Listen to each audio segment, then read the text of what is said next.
하나님 말씀 보겠습니다. 은혜 받으실 하나님 말씀은 사도행전 8장 4절에서 8절 말씀이 되겠습니다. 우리 다 같이 말씀을 봉독하겠습니다. 그 흩어진 사람들이 두루다니며 복음의 말씀을 전할세 빌립이 사마리아 성에 내려가 그리스도를 백성에게 전파하니 무리가 빌립의 말도 듣고 행하는 표적도 보고 한 마음으로 그가 하는 말을 따르더라. 많은 사람에게 붙었던 더러운 귀신들이 크게 소리를 지르며 나가고 또 많은 중풍병자와 못 걷는 사람이 나으니 그 성에 큰 기쁨이 있더라. 아멘. 저는 오늘 여러분과 함께 사도행전 8장 4절에서 8절 말씀을 가지고 사마리아 성에 임한 기쁨이란 제목의 말씀으로 은혜 나누고자 합니다. 우리가 아는 것처럼 자동차에 기름을 넣어야 차가 움직이는 것과 마찬가지로 사람은 무엇으로 움직이느냐? 그 삶의 기쁨을 통해서 움직인다고 말할 수가 있습니다. 마찬가지로 근원적인 에너지가 되는 것, 사람이 일할 수 있게 만드는 것이 바로 기쁨입니다. 삶의 기쁨이 없다면 그 사람은 일하지 않습니다. 삶의 기쁨이 없다면 그 가운데 슬픔이 다가오고 우울함이 다가오고 괴로움이 다가온다면 그 사람은 더 이상 일하고 싶지도 않고 움직이기도 싫을 것입니다. 그러한 사람은 만나는 사람도 싫고 만나는 것조차를 불편해하며 더 나아가서 어떠한 활동하는 것조차도 거부하게 됩니다. 그러다가 결국 이를 방치하게 되면 아무 생각 없이 혼자 숨어 살다가 결과적으로 극단적인 선택을 하는 이야기들도 우리는 듣게 되는 것입니다. 이렇기 때문에 가장 중요한 것은 그 마음 가운데 기쁨이 충만한가가 중요한 것입니다. 우리 안에 어떠한 기쁨이 있는지를 생각해 봐야 되는 것입니다. 우리가 살아갈 수 있는 용기, 힘, 삶의 의욕을 주는 것이 삶의 기쁨에 있기 때문이라고 말할 수 있는 것입니다.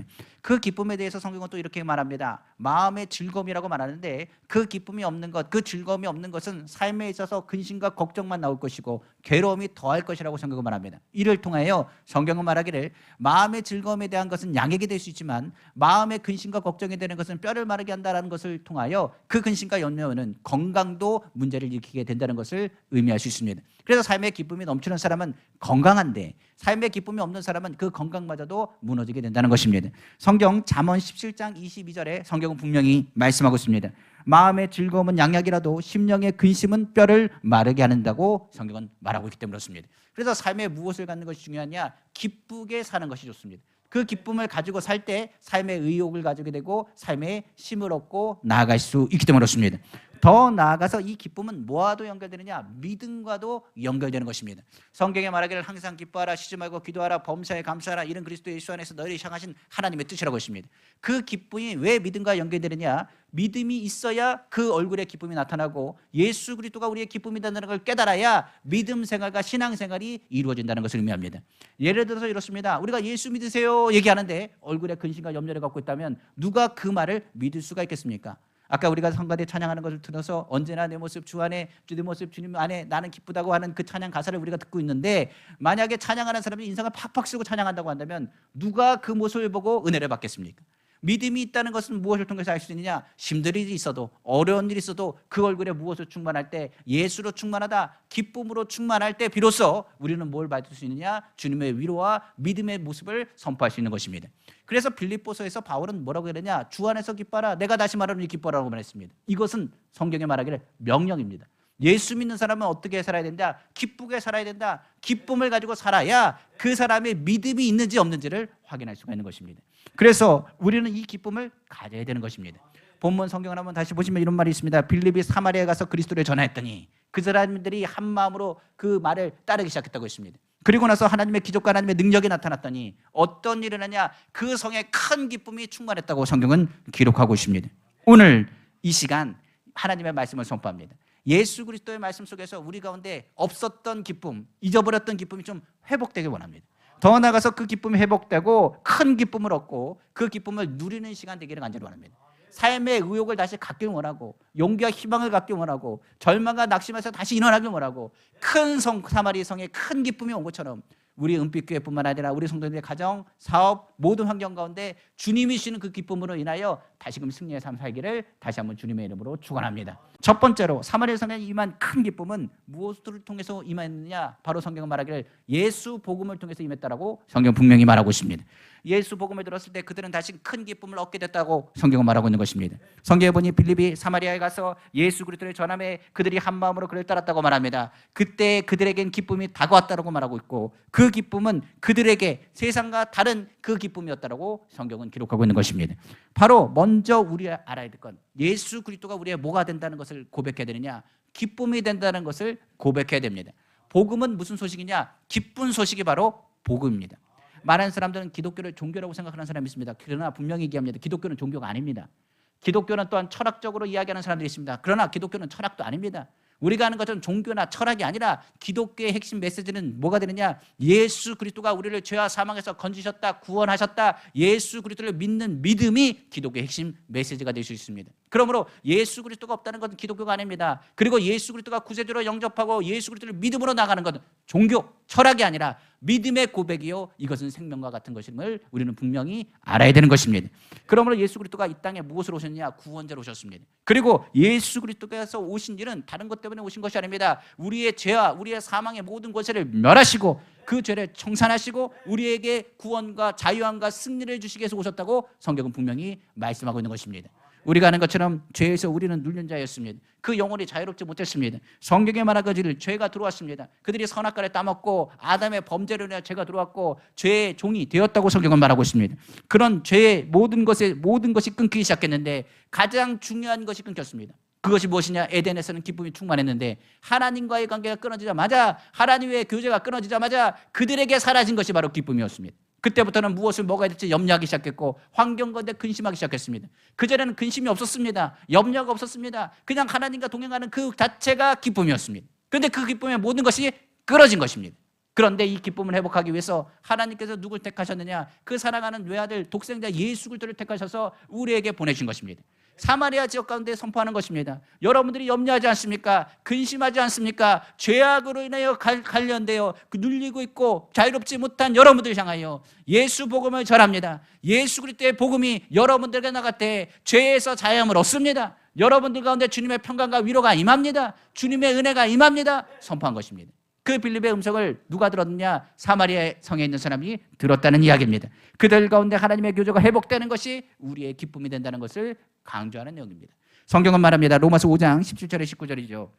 한 사람의 범죄로 말미암아 사망이 그 한 사람을 통하여 왕노릇하였듯이 독 은혜와 의의 선물을 넘치게 받는 자들은 한 분 예수 그리스도를 통하여 생명 안에서 왕노릇하리로다. 그런즉 한 범죄로 많은 사람이 정죄에 이른 것 같이 한 의로운 행위로 말미암아 많은 사람이 의롭다 하심을 받아 생명에 이르러내리라. 한 사람이 순종하지 아니함으로 많은 사람이 죄인 된 것 같이 한 사람이 순종하심으로 많은 사람이 의인이 되리라고 말씀하셨다. 성경은 기록하고 있는 것입니다. 바로 복음은 바로 예수 그리스도를 우리 가운데 믿는 것입니다. 그리고 하나님과의 교제가 회복됨을 통하여 우리가 하나님과의 교제함으로 누렸던 그 기쁨을 회복하는 것이라고 성경은 말하고 있는 것입니다. 존 파이퍼 목사님은 이런 이야기를 했습니다. 하나님이 우리의 기쁨이라면 그 어떤 기쁨도 하나님과 비교할 수 없다라고 성경은 말하고 있습니다. 하나님은 우리의 뭐가 되신다? 기쁨이 되신다면 그 기쁨 가운데 있는 모든 것, 세상의 어떤 기쁨보다도 그 기쁨은 큰 기쁨으로 우리에게 다가오게 될 것이라고 성경은 말하고 있는 것입니다. 그러므로 그 기쁨이 우리를 하여금 죄에서 청산하고 우리가 하나님의 자녀가 되었다는 것을 선포하고 있습니다. 그뿐만입니까? 죄로 인해 다가왔던 저주의 모든 근원들을 하나님께서 제하여 버리셨다고 성경 또한 강조하고 있는 것입니다. 아담의 범죄했을 때 죄로 끝났나요? 아니요. 죄와 같이 따라온 것이 저주에 대한 선포였습니다. 바로 창세기 3장 17절에 19절입니다. 아담에게 이르시되 내가 내 아내의 말을 듣고 내가 내게 먹지 말라 한 나무의 열매를 먹었은즉 땅은 너로 말미암아 저주를 받고 너는 내 평생의 수고하여 그 소산을 먹으리라. 땅이 내게 가시덩굴과 엉겅퀴를 낼 것이라. 내가 먹은 것은 밭의 채소인즉 내가 흙으로 돌아갈 때까지 얼굴에 땀을 흘려야 먹을 것을 먹으리니 내가 그것에서 취함을 입었음이라. 너는 흙이니 흙으로 돌아갈 것이니라 하시니라. 성경은 말하고 있는 것입니다. 바로 이 이야기는 굉장히 비극적인 얘기입니다.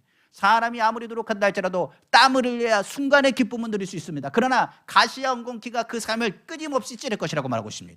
우리의 삶 가운데 생각해 보십시오. 가시가 없는 사람이 어디 있겠습니까? 엉겅퀴가 없는 사람이 어디 있겠습니까? 근심 없는 사람이 어디 있겠습니까? 괴로움 없는 사람이 어디 있겠습니까? 인생의 모든 것이 평탄하지 못합니다. 기쁨이 순간의 기쁨이 있다도 그 기쁨은 사라져버릴 것이라고 성경은 말합니다. 더 나아가게 인간의 마지막은 흙이리 흙으로 돌아간다고 말하고 있지 않습니까? 우리가 아는 것처럼 땅은 하나님께서 말씀하신 것처럼 죄가 들어오매 저주가 임했다고 말했습니다. 그러나 이 죄에 대한 것, 저주에 대한 것, 슬픔에 대한 것, 괴로움에 대한 것, 고통에 대한 것, 그 모든 근원의 저주를 누가요? 그 아들 예수 그리스도가 오심을 통하여 그 모든 것을 대신 감당하셨다고 성경은 말하고 있는 것입니다. 바로 빌립이 그 가운데 선포한 메시지가 바로 여기 있습니다. 여러분 예수 그리스도를 믿으십시오. 예수 그리스도가 여러분들의 죄의 사망에서 저를 건지셨습니다. 그뿐만이 아닙니다. 여러분의 삶의 저주와 그 저주의 근원을 끊으셨습니다. 그가 예수 그리스도가 십자가에 짊어지심을 통하여 그 저주를 친히 감당하셨다라고 선포했다는 사실입니다. 그 얘기가 바로 갈라디아서 3장 13절에 기록되어 있지 않습니까?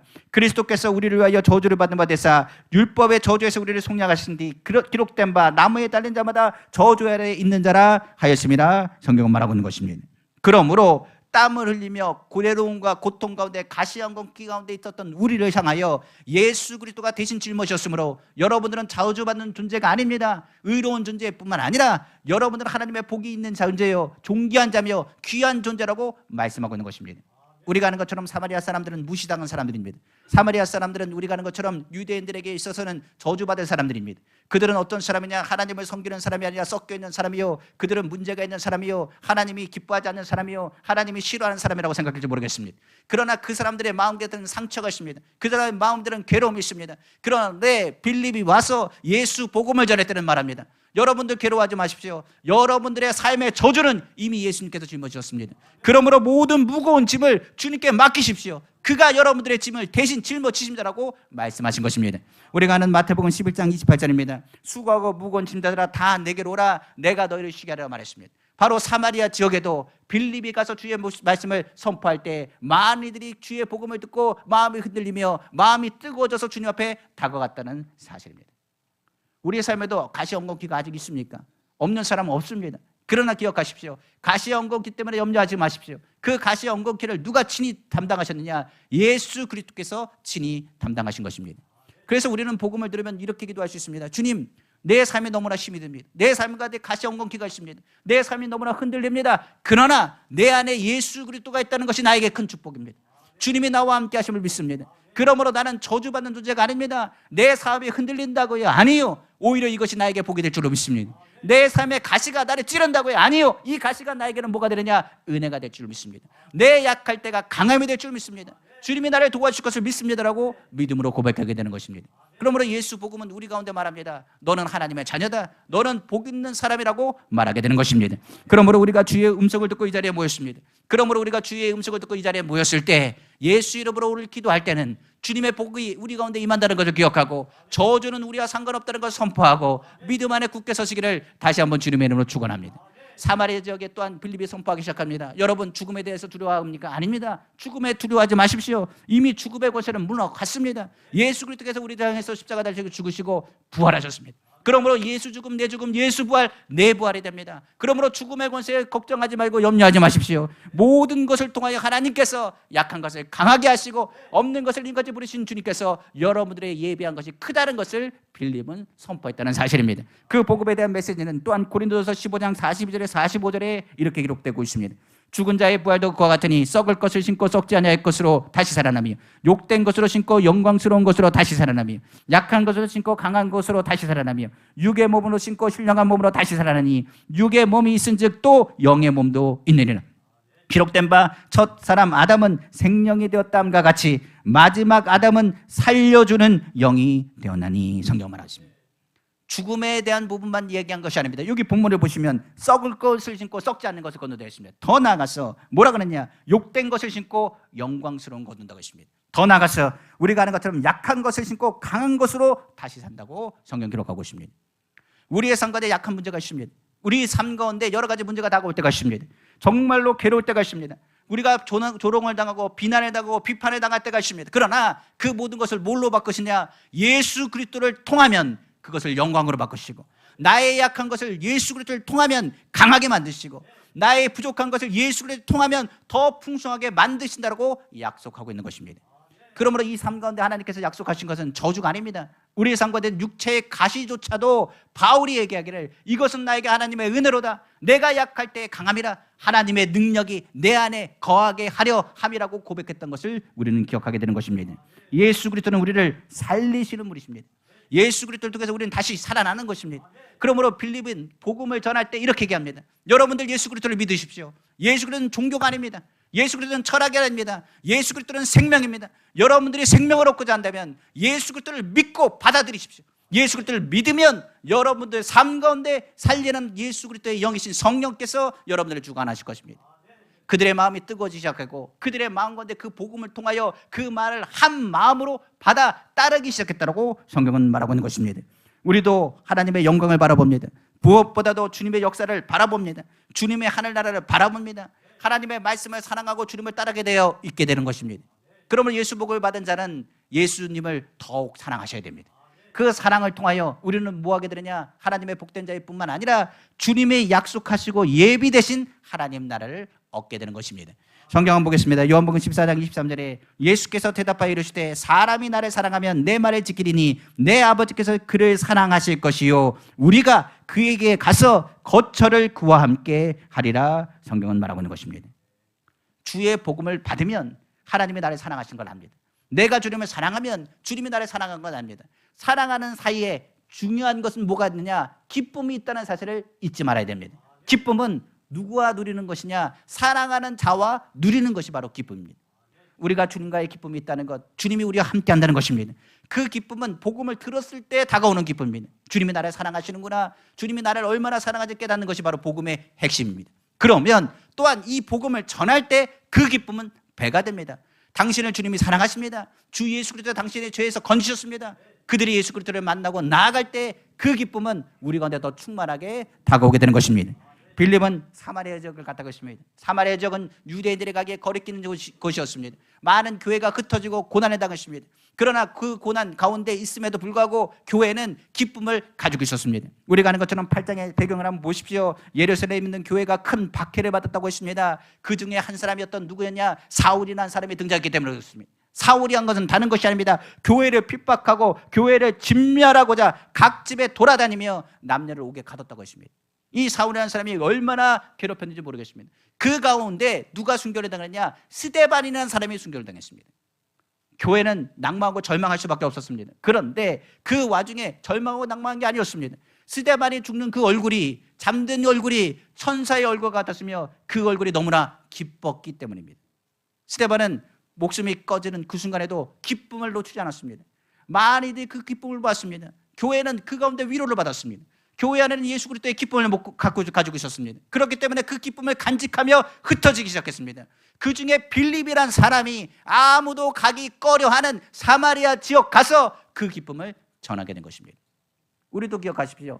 그 기쁨을 가지고 있다면 지금 삶 가운데 박해가 일어나고 어려움이 다가온다 할지라도 다시 일어납니다. 그 기쁨은 우리에게 뭐가 되느냐? 생명이 되고 삶의 의욕이 되고 하나님의 역사가 된다는 것을 기억하시기를 주님의 이름으로 축원합니다. 우리에겐 그 기쁨은 빼앗을 수 없습니다. 누구도 빼앗을 수 없는 기쁨이요, 그 예수의 기쁨이 오늘도 우리 가운데 있다는 것을 기억하시기를 다시 한번 주님의 이름으로 축원합니다. 두 번째로 사마리아 사람들이 크게 기뻐한 것은 다른 것이 아닙니다. 바로 악한 귀신이 떨어져 나갔기 때문이라고 성경은 기록하고 있는 것입니다. 우리가 아는 것처럼 하나님을 섬기는 많은 사람들이 왜 우울하고 답답한지 아십니까? 악한 영이 역사하기 때문입니다. 악한 영이 하는 것은 다른 것이 아닙니다. 귀신의 세력이나 마귀의 세력이 하는 것은 도둑질하고 죽이고 멸망시키는 뿐만 아니라 부정적인 생각을 주고 부정적인 마음을 갖게 하고 속이고 공격해서 사람을 완전히 무기력하게 만듭니다. 만약에 우리가 예수 복음을 들었음에도 불구하고 그 생각 가운데 희망이 사라지고 기대감이 사라진다고 한다면 누가 역사하는 것이냐? 귀신이 지금 역사하는 것입니다. 많은 사람들은 이렇게 얘기합니다. 지금 이렇게 과학이 발달한 시대에 무슨 귀신이 있냐고 얘기할지 모르겠습니다. 그러나 눈을 감아도 귀신이 있고 눈을 떠도 귀신이 있습니다. 귀를 막고 아니라고 얘기해도 귀신은 역사하고 있습니다. 우리가 하나님이 이 자리에 있다는 것처럼 악한 영도 이 자리에 역사하고 있습니다. 우리가 아는 것처럼 하나님이 살아계시고 인도하시는 것처럼 악한 귀신의 역사가 있냐? 있습니다. 그 귀신의 역사는 오늘도 끊임없이 사람들 사이에 이간질합니다. 만약에 우리가 하나님을 섬기면서도 하나님의 기쁨이 사라졌다, 속고 있습니다. 하나님 앞에 나아가는 모든 것 가운데 하나님이 살아계심을 알면서도 불구하고 자꾸만 주춤하는 것은 누가 역사하는 것이냐? 악한 영이 역사하는 것입니다. 우리가 아는 것처럼 귀신이 이 자리에 역사합니다. 그렇기 때문에 귀신을 억압하는 일, 내어 쫓는 일은 누구밖에 없느냐? 예수 그리스도밖에 없다는 것을 우리는 기억해야 됩니다. 그렇기 때문에 복음이 전할 때는 하나님 나라가 확장되는 것이기 때문에 하나님 나라는 어떤 세력을 무너뜨리는 것이냐? 악한 영의 세력을 무너뜨리며 확장되는 것이 하나님 나라가 되는 것입니다. 그럼 우리가 귀신에 대한 것을 좀 알아야 됩니다. 우리가 그러면 영적으로 귀신의 세력이 있다고 했습니다. 성경은 더러운 귀신에 대해서 먼저 언급하고 있습니다. 더러운 귀신은 우리가 하는 것처럼 말 그대로 더러운 일을 합니다. 윤리적으로나 도덕적으로나 여러 가지 가운데 더러운 일을 감당합니다. 음란하고 음탕하며 방탕하고 추악한 것을 가지고 이 세상을 부패하고 정신없이 만드는 것이 뭐냐? 더러운 귀신입니다. 더러운 귀신이 있는 자리는 어떻게 하냐? 더럽습니다. 모든 것이 더러울 뿐만 아니라 더러운 귀신이 한 일은 쾌락과 잘못된 것으로 방향을 가져서 하나님을 잊어버리게 하는 것이 바로 더러운 귀신의 모습인 것입니다. 신앙생활의 이 더러운 귀신은 자꾸만 하나님이 어디 계신지를 못 찾게 합니다. 자기 주변을 완전히 어지럽혀가서 하나님에 대한 첫사랑을 잊어버리게 하는 것이 바로 더러운 귀신의 역사입니다. 우리가 아는 것처럼 성경에는 또 악한 귀신이 있습니다. 악한 귀신은 말 그대로 악이라는 것을 사용합니다. 선이라는 것은 살리는 것이라고 한다면 악이라는 것은 죽이는 것입니다. 만약에 우리 삶 가운데 시기, 분노, 질투, 싸움 같은 게 일어난다면 그곳은 악한 귀신의 역사가 나타난 것입니다. 부부 간에 문제가 생겼다 하면 부부 사이에 문제가 있는 것은 다른 것이 아닙니다. 그 중간에 악한 영이 있기 때문에 그렇습니다. 악한 영이 있으면 이렇게 얘기합니다. 사랑해서 결혼했습니다. 사랑해서 여러 가지 이겨나갑니다. 우리가 잘 될 것이라고 긍정적으로 말하더라도 악한 영이 역사하면 어떻게 되냐? 저 인간은 죽었으면 좋겠다. 저 사람은 사라졌으면 좋겠다. 왜 내가 저 사람을 만나가지고 이랬느냐고 저주하는 입술로 바뀌게 됩니다. 그 입술은 뭐 하느냐? 끊임없이 사람을 죽입니다. 죽이는 입술은 바로 미워하는 입술이요. 그 미움의 입술을 통하여 사람의 영혼과 사람의 마음을 상처를 주게 되는 것입니다. 그건 누가 역사하는 거라고요? 사람이 역사하는 게 아닙니다. 악한 영이 역사하는 것입니다. 악한 말로 이야기하는 것 사람이 말한다고 생각합니까? 아닙니다. 악한 영이 중간에 껴서 그 사람을 파괴하고 관계를 흐트러놓는 것입니다. 그래서 성경에서는 말합니다. 가정을 파괴하고 부부간의 사이를 갈라놓게 하고 형제간의 미움이 가져오게 하고 부모 자식 간의 이간질하고 이웃과 싸우게 하고 나라와 민족과 민족을 대결하게 하고 일어나는 모든 것은 누가 역사하는 거라고요? 악한 영이 역사하는 것입니다. 그러니까 전쟁의 문제도 한번 생각해 보십시오. 전쟁을 한번 다뤄보면 서로 미워할 일이 뭐가 있겠습니까? 미우고 싸우고 다투는 것에는 뭐가 있느냐? 악한 영의 역사가 있다는 것을 기억하시길 부탁드립니다. 그 다음에 성경 보면 거짓말하는 귀신이 있습니다. 거짓말하는 귀신, 이 세상에 얼마나 거짓이 횡령한지 모르겠습니다. 거짓 가짜 뉴스가 얼마나 많이 판치는지 모르겠습니다. 우리가 사는 세상 속에 무엇이 참이고 무엇이 거짓인지 분별하지 못하는 세대가 되었습니다. 과학에 대한 것을 이야기하지만 그 과학의 법칙도 시간이 지나면서 달라지는 것을 볼 수 있습니다. 시세상에 대해서 진리가 없어서 진리는 변하지 않는 것인데 계속적으로 바뀌고 달라지는 것, 그 모든 것은 거짓된 것을 또한 기반으로 이야기하는 것도 보게 됩니다. 우리가 아는 것처럼 이것은 굉장히 분별하기 힘들다고 말합니다. 거짓말하는 귀신은 세상에 나타나면서 수없이 많은 거짓말로 사람들을 속이고 마음을 혼미케 합니다. 아담과 하와가 무엇에 속았습니까? 거짓말하는 영에게 속아가지고 선악과를 따먹었습니다. 하나님과 같이 된다는 말도 안 되는 얘기를 듣고 선악과를 따먹었습니다. 속이는 영은 우리를 파괴하는 것입니다. 우리를 망가뜨리는 것입니다. 잘못된 선택을 하고 그것이 맞는 줄 알고 가다가 넘어지고 죽음의 길로 가는 것이 거짓말하는 영의 역사인 것입니다. 성경은 또한 점치는 귀신에 대한 것도 있습니다. 점치는 귀신은 하나님을 의지하지 않는 것입니다. 이 세상에 점치는 귀신에 의하여 움직인다면 인간의 불안과 토조와 불안이 일시적으로 나타나 하나님을 바라보는 것이 아니라 귀신을 쫓게 되어 있게 되는 것입니다. 제가 항상 얘기하지만 점치는 사람과 친구 있으면 그 친구는 끊어야 됩니다. 그리고 점치는 일이 있으면 빨리 그 자리를 떠나야 됩니다. 제가 왜 점치는 것을 강조하냐면 점치는 자리는 귀신이 붙는 자리입니다.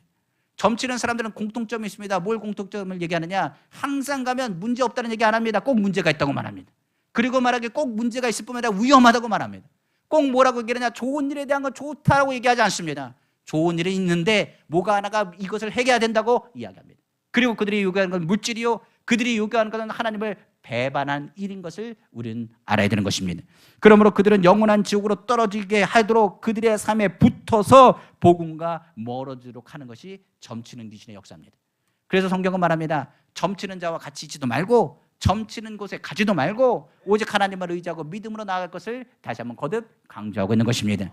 마찬가지로 이뿐만입니까? 병들게 하는 귀신도 있고 눌리게 하며 자유롭지 못하게 하는 귀신도 있고 부정적인 생각뿐만 아니라 멸망과 파멸로 이끌어가는 것이 귀신의 일이요 그들의 일인 것을 성경은 강조하고 있는 것입니다. 이들을 어떻게 자유함을 얻고 이들을 어떻게 자유롭게 그들을 내어 쫓을 수 있겠습니까? 귀신을 쫓는 것은 정치적인 방법, 경제적인 방법, 과학적인 방법, 지식으로 해결되는 것이 아닙니다. 이것은 영적인 것입니다. 이것을 해결하는 유일한 비결은 뭐밖에 없다고요? 예수 복음밖에 없는 것입니다. 그들은 기쁨을 방해한다고 했습니다. 하나님과의 교제를 방해한다고 했습니다. 그렇기 때문에 더럽고 악하고 점치며 그리고 또한 그 모든 삶 가운데 부정적으로 거짓말하는 악한 귀신과 악한 세력에 대한 것은 예수의 이름으로 반드시 내쫓아야 그 가운데 주님의 기쁨이 회복되게 되는 것입니다. 그러므로 우리는 이 더러운 귀신에 대해서, 악한 귀신에 대해서, 거짓말하는 귀신에 대해서, 점치는 귀신에 대해서, 병들게 하는 귀신에 대해서, 저주의 근원을 갖고 있는 도둑질하는 귀신에 대해서, 죽이고 멸망시키는 길로 인도하는 그들을 향하여 예수의 복음으로 충만하게 선포해야 되는 것입니다. 성경은 이렇게 말합니다. 예수 그리스도는 그들보다 큽니다. 우리가 아는 것처럼 하나님의 능력은 그들보다 큽니다. 그러므로 우리가 예수 이름으로 선포할 때 악한 영은 떨어져 나가게 되었습니다. 우리의 소속을 분명히 하십시오. 나는 누구라고요? 하나님의 자녀입니다. 나는 누구라고요? 하나님께 속한다는 것을 분명히 하셔야 됩니다. 그리고 우리 주님이 그 세력보다 더 크다는 것을 선포하셔야 됩니다. 성경 한번 보겠습니다. 요한일서 4장 4절에 자녀들아 너희는 하나님께 속하였고 또 그들을 이겼나니 이는 너희 안에 계신 이가 세상에 있는 자보다 크심이라. 우리는 누구에게 속했다고요? 하나님께 속했습니다. 사마리아 지역 사람들에게 빌립이 얘기하는 겁니다. 여러분들 예수 그리스도를 믿으면 여러분들은 하나님께 속했습니다. 여러분들이 누르고 있던 여러 가지 귀신들, 악한 세력은 이미 내어 쫓으셨습니다. 주님이 더 크십니다. 여러분들이 우리가 함께 하신다라고 선포한 것입니다. 성경을 보시면 우리가 아는 것처럼 하나님의 아들이 하는 일이 뭔지 아십니까? 바로 성경은 분명히 말합니다. 마귀의 일을 멸하시기 위해서 이 땅에 오셨다고 말하고 있습니다. 한번 성경 보겠습니다. 요한일서 3장 8절입니다. 죄를 짓는 자는 마귀에게 속하라니 마귀는 처음부터 범죄함이라. 하나님의 아들이 나타나신 것은 마귀의 일을 멸하려 하심이라 성경은 말하고 있는 것입니다. 우리가 예수 그리스도를 믿으면 우리는 누가 된다고요? 하나님의 자녀의 권세를 갖습니다. 주님이 우리 안에 있습니다. 주님이 내 안에 있습니다. 내 안에 계신 주님께서 우리에게 말하고 있습니다. 예수 이름으로 선포하라고 말합니다. 악한 귀신에 대해서, 더러운 귀신에 대해서, 분내게 하고 화나게 하는 모든 감의 것에 대해서 예수 이름으로 선포할 때 하나님의 역사가 나타나게 되는 것입니다. 그러므로 여러분들에게 권면하고 이야기 드립니다. 혹시나 마음 가운데 미움이 싹 튼다면 그냥 미움을 표현하지 마시고 잠깐의 시간이라도 기도하십시오. 주님, 내 마음이 지금 분노합니다. 내 마음에 미움이 가득 찹니다. 나도 모르게 화가 납니다. 나도 모르게 기쁨이 사라졌습니다. 나도 모르게 우울합니다. 나도 모르게 괴롭습니다. 라고 얘기한다면 그건 우리의 생각이 아닙니다. 예수 믿는 사람은 그 안에 기쁨을 가진 존재입니다. 그러므로 예수 이름으로 기도하셔야 됩니다. 주님, 내 마음에 괴로움이 다가옵니다. 내 마음에 지금 기쁨이 사라지려고 자꾸 말하고 있습니다. 내 가운데 분노가 찹니다. 저 사람만 보면 내가 너무나 밉습니다. 저 사람만 보면 내가 너무나 화가 납니다. 저 사람을 처음엔 사랑했었는데 시간이 지날수록 저 사람만 보면 화가 납니다. 내 마음이 아닙니다. 이거는 사단의 역사입니다. 귀신의 역사입니다. 이건 내어 쫓아야 됩니다. 우리가 예수 그리스도 안에서 마귀의 권세, 귀신의 권세에서 해방되었을 때 비로소 우리의 삶에는 어떻게 되느냐? 주님이 주시는 참다운 기쁨을 누리게 되는 것입니다. 그러므로 부정적인 생각이 다가온다면 그것을 내어 쫓아야 됩니다. 잠깐이라도 주님 앞에 기도하십시오. 잠깐이라도 예수 이름에 부르십시오. 주님의 기쁨이 그 모든 흑암의 권세와 기쁨을 막는 모든 요소를 사라지게 할 것입니다. 예수 안에서 생수의 강이, 내 안에서 기쁨이 생수의 강이 넘쳐나든 풍성히 흐르는 역사를 체험하게 되시기를 다시 한번 주님의 이름으로 축원합니다. 마지막 세 번째로 사마리아 성에 기쁨이 찾아왔다고 있습니다. 그 기쁨은 어떠한 기쁨입니까? 그들의 마음에 임한 온전한 기쁨이라고 성경은 기록하고 있는 것입니다. 죄에서 자유를 얻는 것은 기쁨입니다. 우리가 아는 것처럼 죄와 흑암의 것이 떨어져 나가면 우리가 성경을 보면 아는 것처럼 병든 자도 치료함 받는다라고 성경 기록하고 있습니다.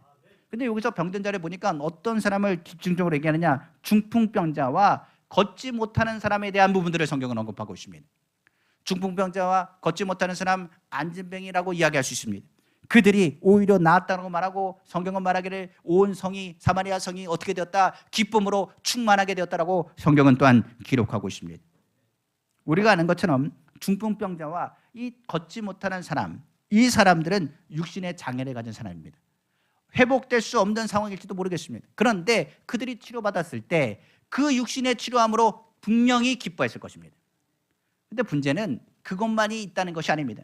육신의 질병과 더불어 그들이 치료된 것은 바로 마음의 질병도 치료됐다는 사실입니다. 병이 오래되면 사람은 불평할 수밖에 없습니다. 장사가 없습니다. 병이 오래됐을 때 누가 그것을 기쁨으로 받아들일 수 있겠습니까? 자신이 아무리 기쁘다, 하나님이 나를 축복하신다 선포할지라도 안진뱅이 된 사람, 중풍병 된 사람이 그 가운데 기쁨이 얼마나 오래 갈 수 있겠습니까? 우리가 아는 것처럼 육체적인 질병은 눈에 보이지만 마음의 질병은 눈에 보이지 않습니다. 그런데 성경은 말하기를 그 성에 기쁨이 왔다는 것은 이 육신적인 질병뿐만이 아니라 마음에 가지고 있던 상처마저도 치료받았다는 것을 의미하고 있는 것입니다. 성경에 보면 수가성 여인에 대한 이야기가 나옵니다. 아까 우물가의 여인이라 찬양도 하셨지만은 바로 사마리아 여인이라고 이야기합니다. 사마리아 지역에 있던 이 여인, 우리가 아는 것처럼 그의 삶에 보면 멀쩡해 보이는 사람입니다. 성경에 보니까 그는 몇 번이나 시집 갔냐? 5번이나 시집을 갔습니다. 그러니까 멀쩡하지 않으면 시집 갈 수 있겠습니까? 멀쩡하게 생겼으니까 5번의 시집 갔겠죠. 근데 많은 사람들은 그 사람이 멀쩡해 보일지 모릅니다. 그러나 성경을 보면 알 수 있는 것처럼 그 당시에는 남자가 우월주의, 남자의 굉장히 그 모든 것의 권한이 남성에게 있었습니다. 그러니까 이혼하는 권리가 누구에게 있느냐? 여성에게 없습니다. 그럼 역으로 생각하면 어떤 사람이라 5번이나 버림받은 사람입니다. 그가 이혼한 게 아니라 5번이나 버림받았다고 얘기하는 것이 옳습니다. 마찬가지로 이 여는 5번 버림받은 여자입니다. 그럼에도 불구하고 다시금 살려고 안간힘을 쓰는 그 여인의 모습을 성경은 기록하고 있습니다. 그럼 우리가 생각해 봅시다. 그 여인은 상처 없었겠습니까? 5번이나 버림받았다고 한다면 그 인생의 상처는 툴툴 그 삶 가운데 누르고 있었을 것입니다. 아무도 그 마음을 알아줄 수 없습니다. 5번 버림받은 여자인데 많은 사람들은 얘기합니다. 부정한 여자라고 말합니다. 그인의 외모는 멀쩡한데 많은 사람들은 얘기합니다. 어떻게 멀쩡한 사람이 저렇게 사냐고 손가락질합니다. 말 한마디 그리고 그 이야기 한마디 한마디마다 그의 마음은 상처로 둘러싸이는 여인이라고 볼 수 있습니다. 그런데 그 여인에게 누가 다가오십니까? 예수님이 다가오십니다. 그리고 나서 예수님께서 그 여인의 마음을 위로하시기 시작합니다. 그리고 말씀하십니다. 내 갇혀있는 그 기쁨, 그 생수의 근원을 회복시켜 줍니다. 그 근원 되신 분이 예수 그리스도인 것을 그가 받아들입니다. 그 복음을 받아들이자마자 그는 너무나 기뻐서 이루 말할 수가 없었습니다. 그리고 그는 들고 있던 물동이를 집어 던지고 사마리아 지역 고을로 내려가서 예수 그리스도의 복음을 전하기 시작했습니다. 그분은 우리의 아픔과 고통을 아십니다. 그분은 우리의 괴로움을 아십니다. 그분은 우리의 상처를 아십니다. 사마리아 지역에 있는 많은 사람들의 상처를 그분은 아십니다. 그분은 여러분들의 상처를 덮어주실 수 있는 큰 기쁨이 된다는 것을 선포했다는 사실입니다.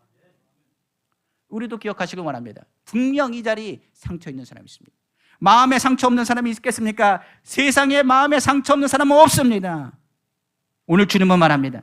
사마리아 여인이 멀쩡해 보여도 그 마음의 상처 이루 말할 수 없는 그를 다가오셔서 예수님께 치료하신 것처럼 사마리아 성에 빌립이 다가와 예수 복음을 전할 때 그들의 마음의 상처를 주님이 치료하셨다는 사실입니다.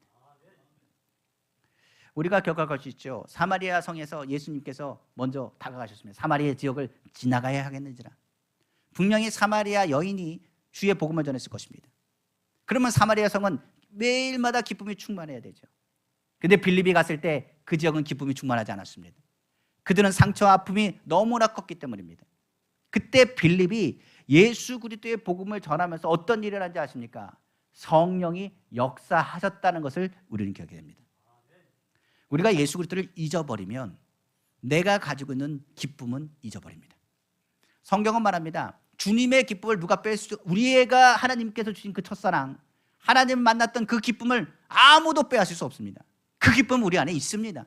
예수 그리스도를 믿었을 때 그 기쁨이 우리 안에 있다는 얘기입니다. 그런데 세상이 어떻게 한다고요? 그 기쁨을 잊어버리게 합니다. 신앙생활에 예수님을 생각하면서도 예수님을 잊어버리고 살 때가 얼마나 많은지 모르겠습니다. 그런데 성령은요, 예수님을 기억나게 하고 생각나게 합니다.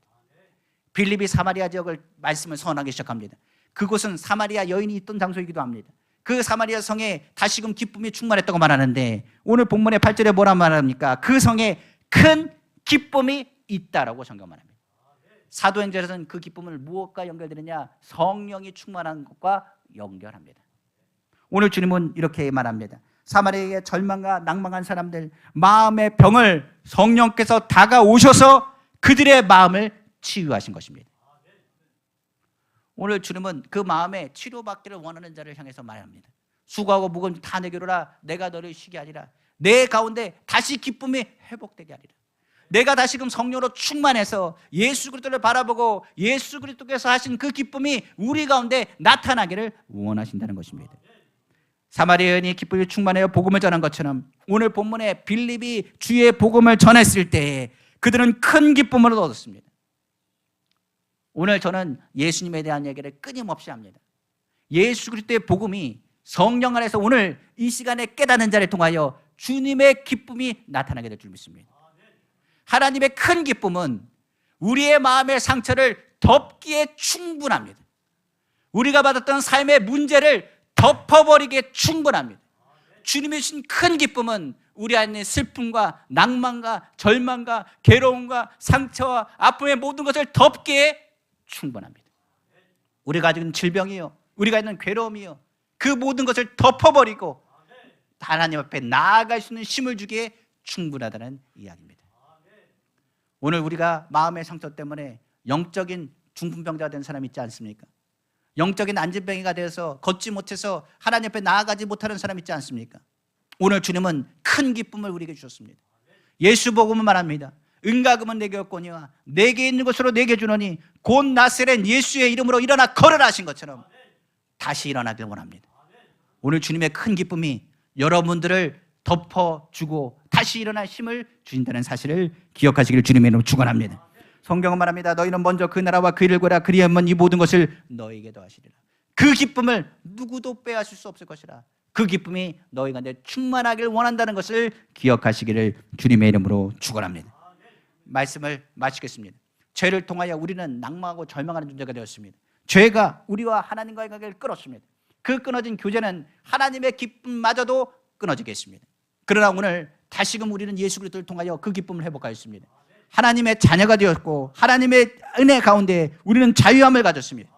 주의 평강과 위로가 우리 가운데 있는 것입니다. 우리는 기도할 수 있습니다. 우리는 예배할 수 있습니다. 우리는 찬양할 수 있습니다.